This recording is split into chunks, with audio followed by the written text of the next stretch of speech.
If we looked at our experience before we incorporated Bethesda system and molecular test into our practice, did we actually save thyroid glands? Right. And we saved more than 50% of thyroid glands to incorporate the molecular test, to incorporate the radiofrequency ablation, all with one theme of saving the thyroid glands. Hey, it's me, Jen again, and today we're talking with Dr. Jagdish Dhingra about Thyroid RFA coming up.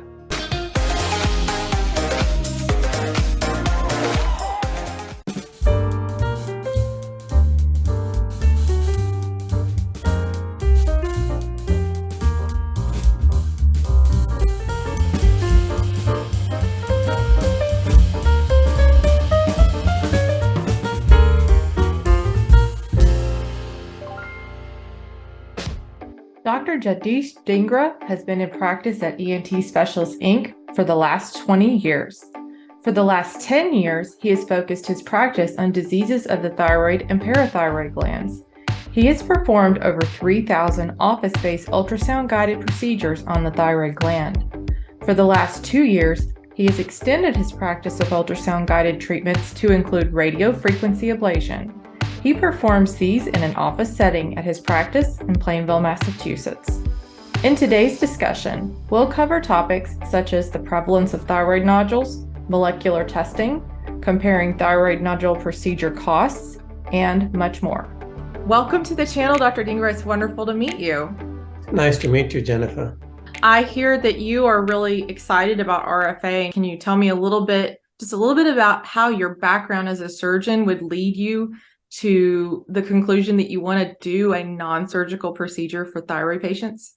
I've had interest in thyroid surgery and thyroid diagnostics for the last 10 years, and I've been focusing my practice mainly on that.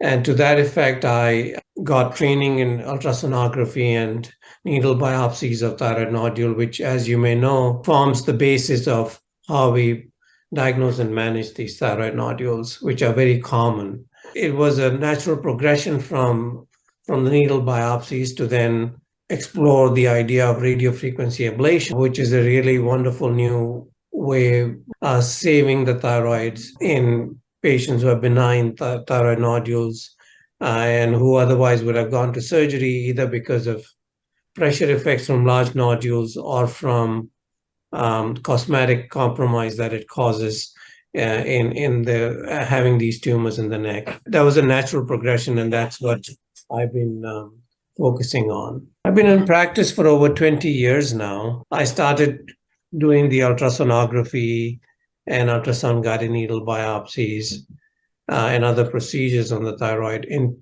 2013, so about 9-10 years ago. You mentioned about how common thyroid nodules are. I actually saw a paper this morning from Frontiers in Medicine from 2020 that said up to 70% of adults will have thyroid nodules in their life. That is the highest statistic I've read up to date, because I think most of what I have read says 50 to 60% of adults over 50, but 70% of adults. Yeah. That's significant.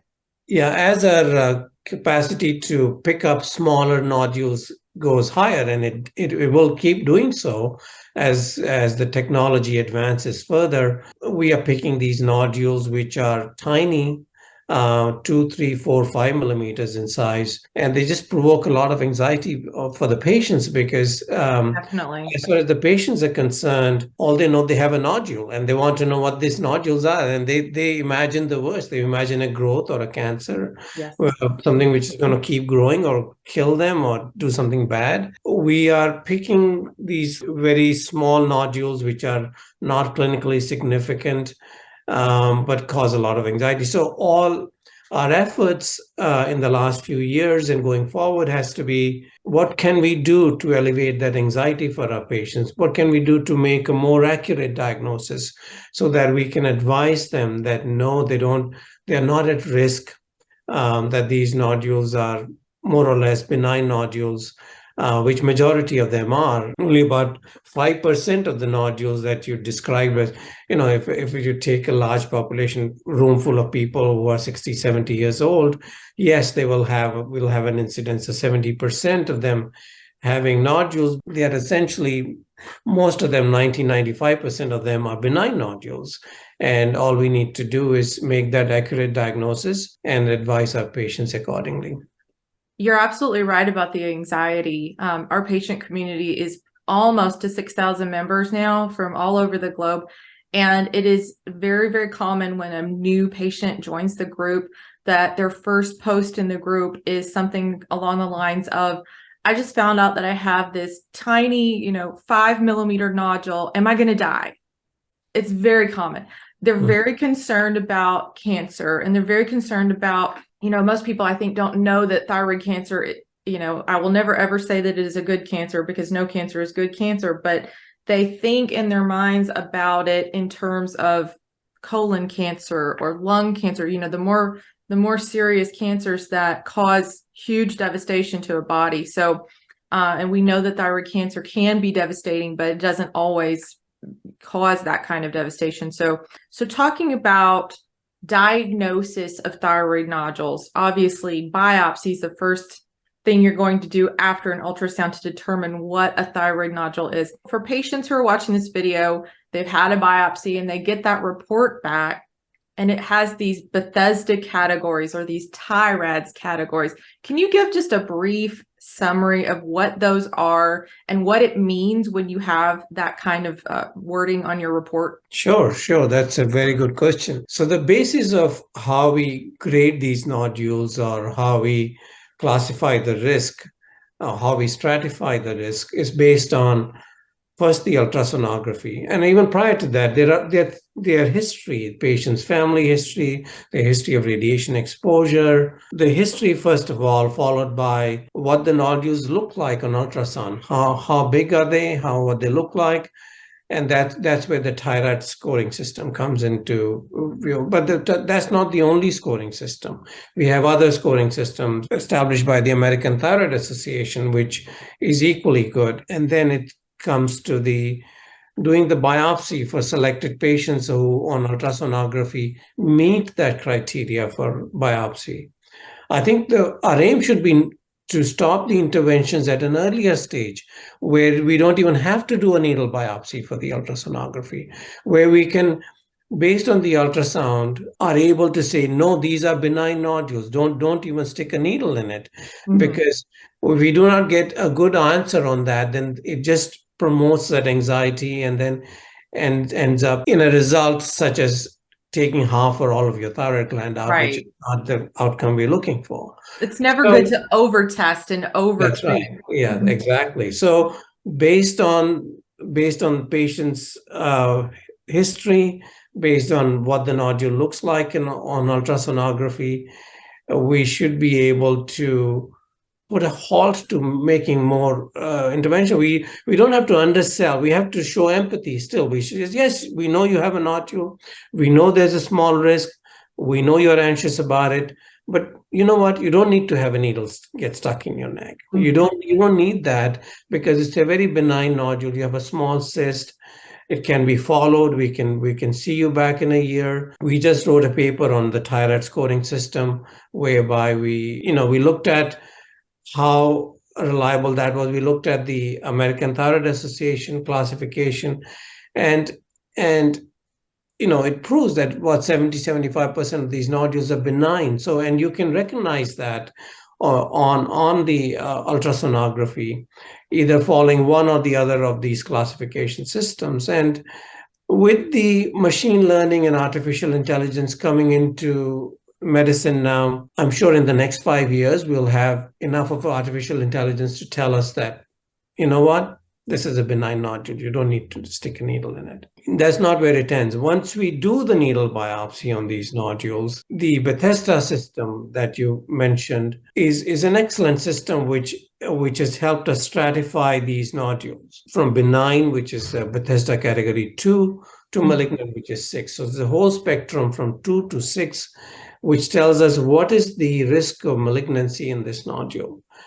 Now, that's been a wonderful game changer over the last 20 years, because prior to that, when we were doing a more descriptive analysis of what the nodule looks like, people had no way of knowing what the risk factor is. And it was difficult for the clinician who was interpreting that result and then explaining that result to the patient. When the clinician himself or herself was not clear about what the pathologist meant by that description of what the nodule cytology is, then imagine explaining that to a layperson as to what it is. Whereas now with the Bethesda system, we can say, hey, you are a Bethesda 2, you're a benign nodule, your risk of malignancy is less than 5%. There you go. So you can say, I'll see you next year, and it's easier for the patient to understand. One of the features with the Bethesda system was what happens to the nodules which are in the gray zone, right? Right. You've got the good nodules and you've got the bad nodules and the ugly nodule. What happens to the gray nodule? Well, you don't know where the risk of malignancy is 25, 30, 35%, right? So though we're talking now about the Bethesda 3 and 4. So those nodules, when you sat down and consulted the patient and said, hey, you got a Bethesda 3 nodules, the doctor, what does that mean? Well, your risk of this being cancerous is 25%. What does that mean? So it's 1 in 4 chance that you have cancer. The question then becomes, what is this patient going to go home and say? I've got a 1 in 4 chance of this cancer growing in my neck. I want this out. So if you take 100 of these nodules, which are Bethesda 3 and 4, and you put these to surgery, which means removing at least half a gland, right? And a lot of patients say, oh, you're there, just take the other side out. Just, why am I I don't want to deal with this anymore. This is just too much anxiety for me. So at least you will have a lobectomy done, which is removing half the thyroid gland. 3 out of 4 surgeries are unnecessary surgeries, right? Because they're not cancer. So you'll say, hey, good news, you don't have a cancer. Bad news is you have a scar in your neck. I've taken half your gland out. Right. The chances you may require thyroid medication for the rest of your life. Hey, I may have hurt your nerve and you may never be able to sing the way you used to sing. That's life-changing. That's huge. And you had surgery and you won't be able to work for two weeks. That's 2 weeks out of your life gone. And then you could have consequences, which could be for the rest of your life. So another game changer we've had for the last 10 years, starting 2012, has been the molecular diagnostic in thyroid cancer, where we have been able to take these indeterminate nodules and put them through the molecular testing. And that has helped us to define which of these nodules are likely to be malignant and which of these are suspicious. So these tests, although they're very expensive, but they've been game changers. To me, the cost-benefit analysis is very simple. I mean, you on one hand, you're talking about taking somebody's half a gland out, having consequences which could be lifelong, or on the other hand, you're spending $2,000, $3,000, $4,000, $5,000 on a test, which is very reliable. So which one would I choose? It's a no-brainer. I would choose the molecular test. So the molecular testing has been a game changer, and we've done studies on that, and along with hundreds of other people, and everyone's come to the conclusion that yes, it is a reliable test, and we can safely watch these nodules which are indeterminate, which have a 25% risk of malignancy. If we put them through the molecular testing, and molecular testing is benign, then the risk of malignancy goes down to less than 5%. So therefore, we can easily watch those nodules. We have hundreds of patients now who we've followed over the years, and they have benign nodule, and they have not shown any sign of malignancy or growth. So that has been a game changer. I was reading in a paper this morning about molecular testing that it reduces the prevalence of total thyroidectomy, as you were talking about, and patients undergoing partial thyroidectomy. It was talking about the costs of the test, as you referred to the cost of the test being very expensive. And so it said that surgery may be more cost effective than surveillance. My thinking was along the lines of what you were saying, is that the cost of the surgery and the health cost, not money cost, but the health cost of the unintended consequences of the surgery aren't necessarily being taken into consideration when you're looking at, sure, it's cheaper to do the partial thyroidectomy and live with the consequences than it is to do this genetic testing. but with what unintended consequences? Based on what I've seen, I believe more patients would be willing to have that financial cost to save their thyroid, to potentially or actually save their thyroid gland.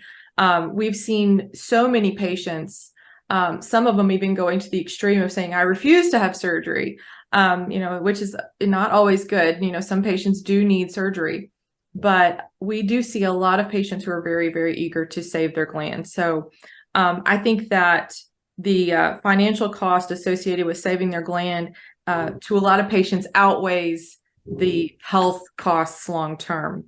And I also wanted to talk a little bit with you about the fact that this is the difference between subjective and objective data here, because, and correct me if I'm wrong here, when someone is analyzing a biopsy, they're using their eyes to, just like with ultrasound, to make a decision on what is this that I'm looking at, versus with this genetic testing, it's not subjective at all. What are your thoughts on that? You're absolutely right. I think we've depended on the subjective assessment of whether it's ultrasound pictures or whether it's cytology slides or the histopathology slides. I think 10 years from now, we may be looking back and say, remember those dark days when we used to do that? When a doctor used to look it under the microscope and say, hey, this is cancer, this is not. Because I think the time is not far when we'll be looking at molecular tests to tell us whether it's cancer or not. Because not only do we need to know it's cancer, we need to know, is it a good cancer or a bad cancer? Is it something which requires half the gland to be removed or the entire gland? Does it require a neck dissection with it? Do I have to do CAT scans and MRIs and PET scans to look for distant metastases? We don't have answers to those questions. We are learning. As we're doing more genetic, more molecular testing, we are learning these things because we're looking and finding mutations, and then we are trying to make sense of what those mutations mean. Do we have all the answers? No, we don't. But we sure are headed that way. The cytology and histopathology, which is that cytology means when you're taking cells in a needle, and histopathology is when you're actually looking at the slices of the gland. When the cytology and histopathology, the way it's analyzed now, is not going to be the standard of care. The standard of care is going to be either using artificial intelligence, the machine learning, the molecular tests. Combination of these things is what's going to determine whether we stick a needle in a nodule, whether we how we interpret that cytology, and how much surgery we end up doing if it came to surgery. So we'll be doing less surgeries, but we'll be doing more appropriate surgeries for the patients. It's individualized medicine is where we are headed. Yes. So, yeah. I love that concept of individualized medicine because nobody is the same. Exactly. You talked about the radiofrequency ablation, and that's again is that's like using technology. Once again, we have this tool available to us. Is this a tool we can use in management of the thyroid nodules to see if we can avoid surgery and save the gland, right?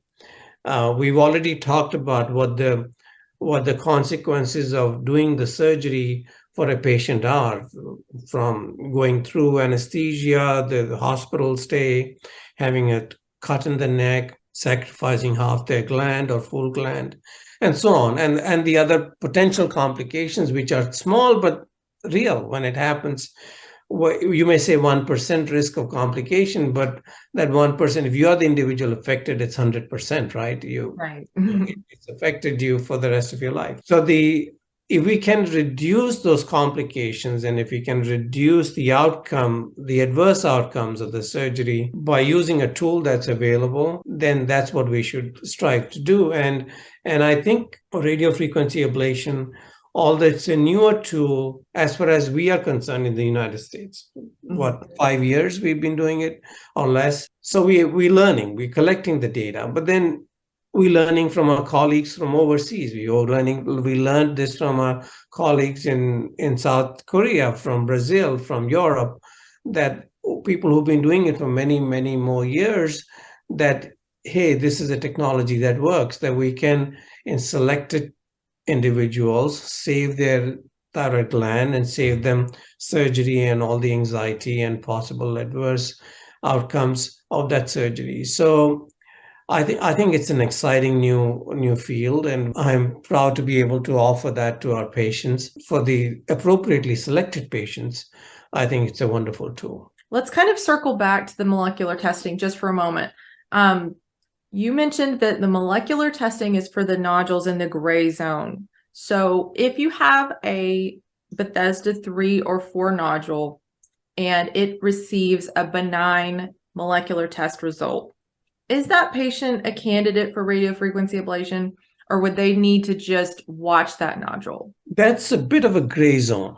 If you had a nodule which is large, like 2.534 centimeters in size, and causing pressure effects and cosmetic compromise, and it turns out to be a benign nodule on the cytology, they are candidate for radiofrequency ablation, right?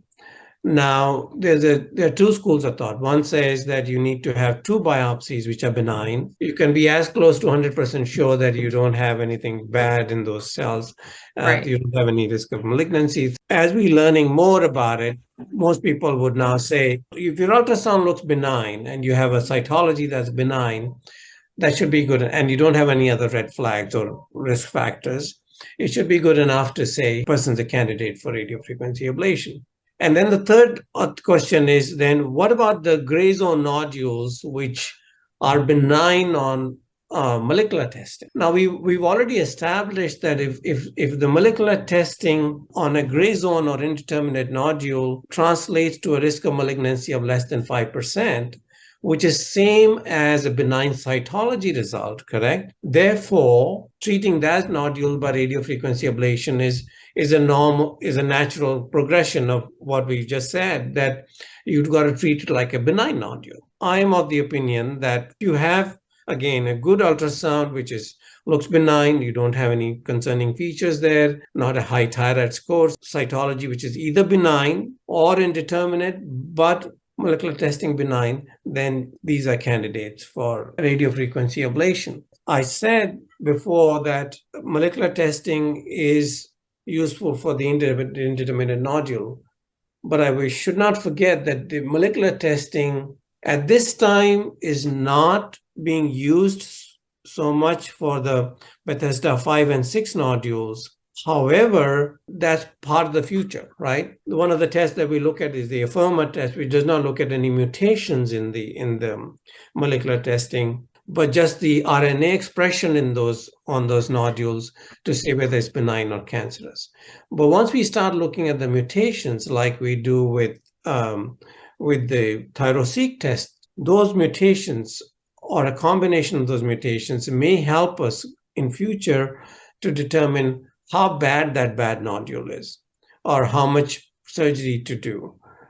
To that effect, the Verasite, which makes the Affirma test, also have another test called Expression Atlas, which helps us with that determination. We're not there yet. We don't have good enough or adequate data to say that we are going to base our surgery or the extent of the surgery based on the molecular test, but that data that we are collecting now for the last 2, 3, 4 years is going to be useful as we move forward in that direction. Definitely, molecular testing is vital. I believe very critical to helping patients make sure that they don't have unnecessary surgeries.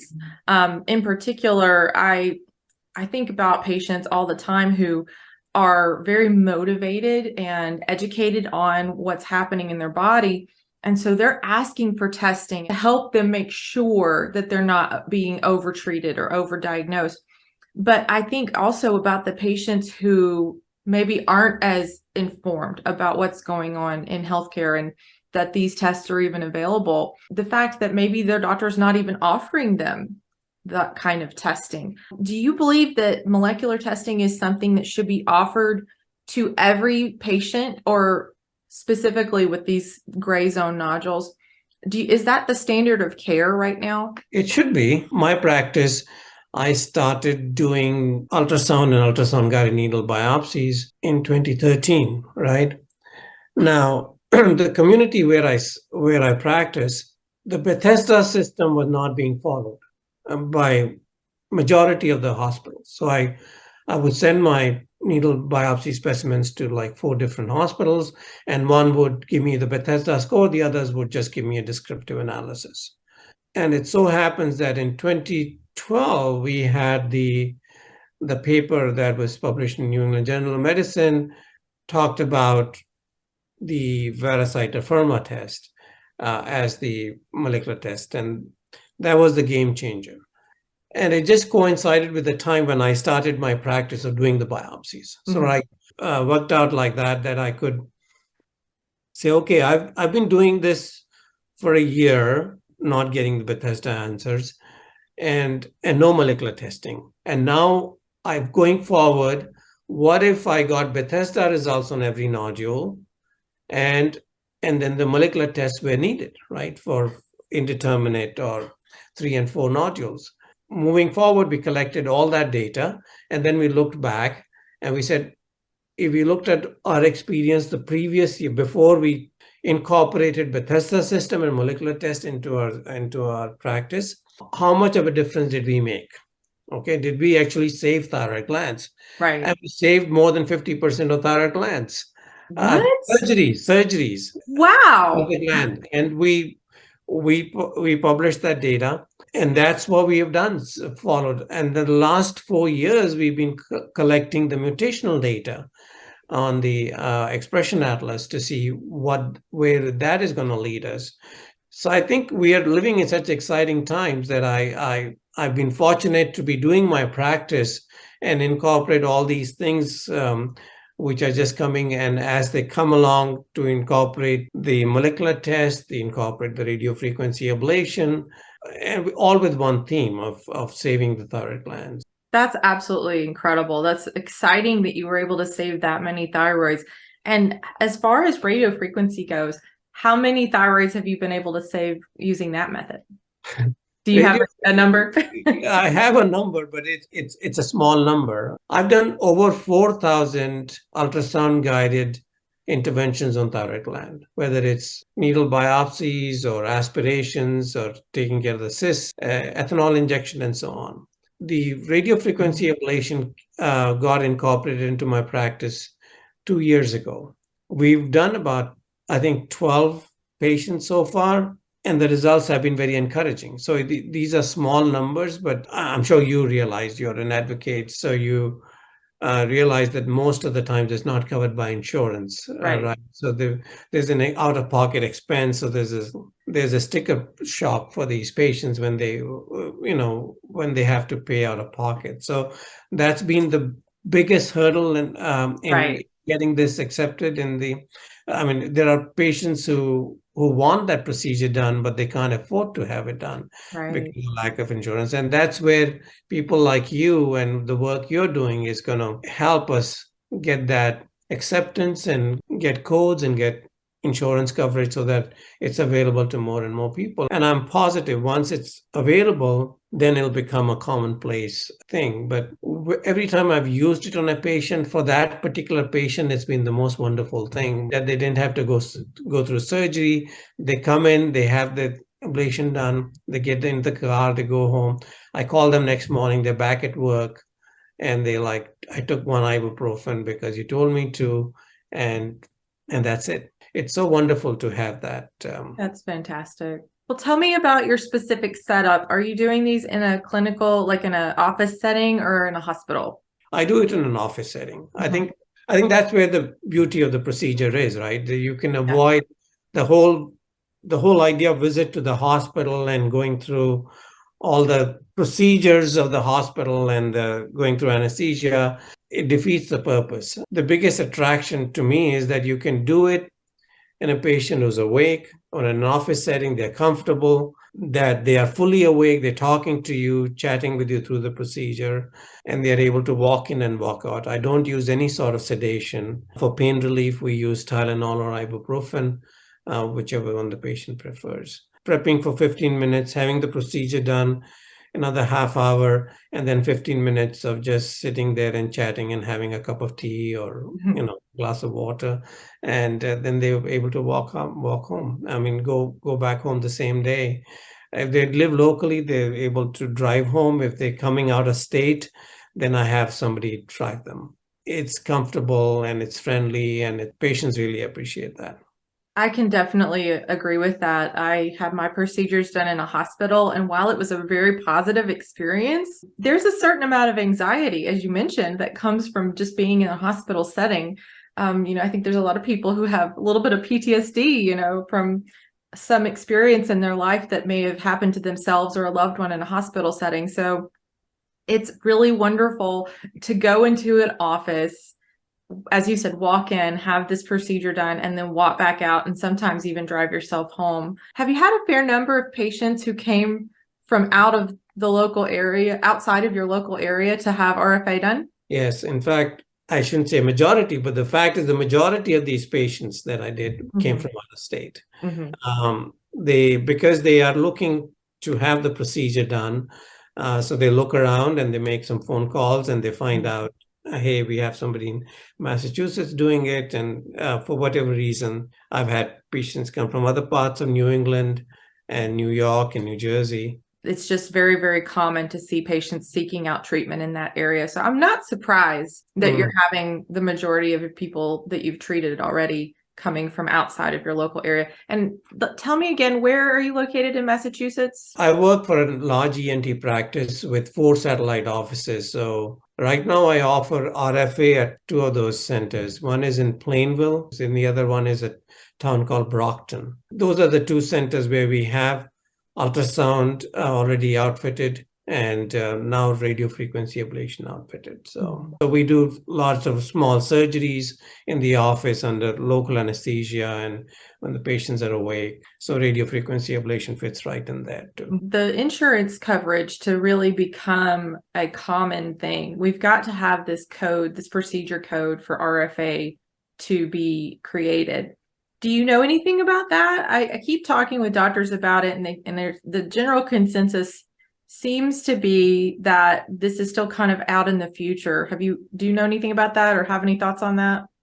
Right now, what we do is we use the unlisted code for endocrine procedure along with ultrasound guidance code. The experience so far has been that, that's not just my experience, they're talking to others too. The code is usually gets denied. The insurance companies deny it, and then patients are then given the option of either paying out of pocket or not doing the procedure. My feeling is that as we do more of this, as we see more publications coming out of the United States, and as the insurance companies realize that, hey, it's a win-win, right? It's not a zero-sum game. It's a win-win for everybody, for the patients foremost, and even for the healthcare cost. I mean, absolutely. We talked about office versus operating room setting, right? So when I do a procedure in my office setting, the facility fee to the patient or to the insurance company is $0. There is no fee for coming and seeing me and having a procedure done in my office. Whereas when they go into a facility, whether it's an ambulatory center or an operating room, you're talking tens of thousands of dollars for doing that. So once the insurance companies realize that hey, this is really a technique which works because there's literature to support it, and 2, it is preferable for the patients, and 3, it saves us all, saves the system a lot of money. I don't see why it would not be covered, but whether it's going to happen 6 months from now or 3 years from now, but I'm confident from what I've seen of the technology and the results that it is going to happen, because it just makes so much sense. Here we have a situation where the cost of the radiofrequency ablation is much less than the cost of surgery. And so if we can just convince these insurance companies to see that it's actually in their favor as far as the costs are concerned, then I don't think that there's any question that they'll be willing to cover it. And then from the standpoint of the continued costs of the follow-up and the medication that a patient needs after being having a surgery versus the follow-up of an ultrasound over the span of the rest of that patient's life. I would love to see those numbers compared side by side, again, for the cost of the total cost involved in having a radiofrequency ablation procedure. What about the comparison of what their out-of-pocket is for an RFA without insurance versus their out-of-pocket costs with insurance for a surgery? What do you see there? It's difficult for me to make a direct comparison, right? Because each individual patient, based on their insurance and based on what they're out of pocket, I mean, it varies. But it's something that I'm trying to bring it to their attention more and more and say, hey, when you do an analysis, please take it into account. Or when you call your insurance company, just see what your out-of-pocket expense is if you were to go to the hospital and have surgery done, right? If it's close to what you're, and it's number of cases, it's pretty close to what you pay for radiofrequency ablation. And I'm like, then you're see all the savings and all the advantages, and here there is the cost. There's not much of a difference. So you got to educate the patient a little bit, just so that they are aware, and then when they make a decision, they make an educated decision, right? Absolutely. Our job is not to push one thing or the other, but just to point out what's available, because that's what the patients do. They said, is there another option? If I say, I'm going to take half your thyroid gland out, the most common question asked is what? Can you not just take the nodule out, right? Why do you want to remove the whole thing?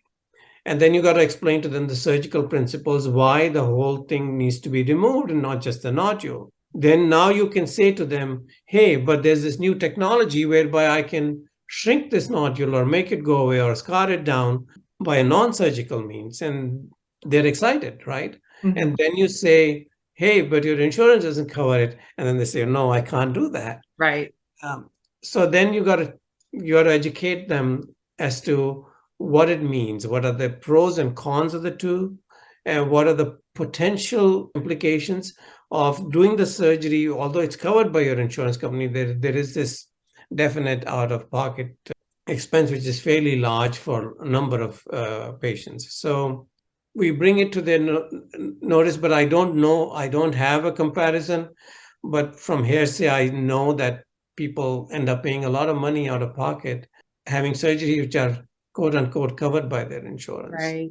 That's what I've heard as well. Just from, as you said, there's a lot of variables that are confounding. But to hear so many people talk about, well, yes, it's covered by insurance, but then you still have all these associated out-of-pocket costs. You really have to look at it side by side and say, this is what I'm going to pay for RFA. This is what I'm going to pay for surgery. Just because it's covered doesn't mean that you don't pay anything. So I think that's very important. And I think more than ever, patients are now being very, very diligent to educate themselves about not just those things as far as costs are concerned, but their health and their well-being and their long-term decision-making processes about the outcome of a surgery versus an RFA.